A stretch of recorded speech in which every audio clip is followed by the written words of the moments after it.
আমার নাম রাকিব বোস। আমার তো ইনিশিয়ালি একটা প্রবলেম হচ্ছিল যে হঠাৎ করে আমার প্রচন্ড ব্লিডিং হতে আরম্ভ করলো। আমি যদিও ব্লিডিং বন্ধ করার জন্য অনেক ওষুধ খাচ্ছিলাম, কিন্তু আলটিমেটলি একটু কমলেও ব্লিডিং ননস্টপ হয়ে যাচ্ছিল। তাই তখন আমি আমার যে ডাক্তারবাবু আছে, আমার বাড়ির ফিজিশিয়ান, উনি আমাকে বললেন দাদা প্রসেনজিৎ সরকার ডাক্তারবাবুকে দেখাতে পারি এই ব্যাপারটার জন্য, সার্জারির ব্যাপারে আর কি। তখন আমি ওনার কাছে এলাম এবং উনি আমাকে ল্যাপ্রোস্কোপিক সার্জারি করতে বললেন। আমিও সেটা চাইছিলাম, কারণ ল্যাপ্রোস্কোপিক সার্জারি, যেটা আমি জানি প্রচন্ড হ্যাসেল ফ্রি একটা সার্জারি, আর সেটাকে আমি ডক্টর প্রসেনজিৎ সরকারের কাছে করে আমি খুব উপকৃত হয়েছি।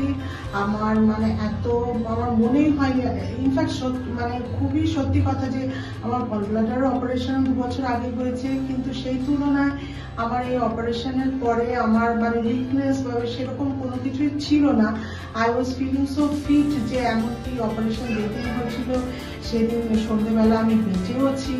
আর মানে আমার রিকভারিটা এত ফাস্ট হয়েছে, তার জন্য আমি সবাইকেই অ্যাডভাইস করবো যে যাদের এই ফাইব্রয়েডসের প্রবলেম আছে, যাদের ইউটেরাস সার্জারি করার দরকার থাকে, তারা যেন সবসময় এই ব্যাপারটা মাথায় রাখেন যে laparoscopic surgery is so very hassle.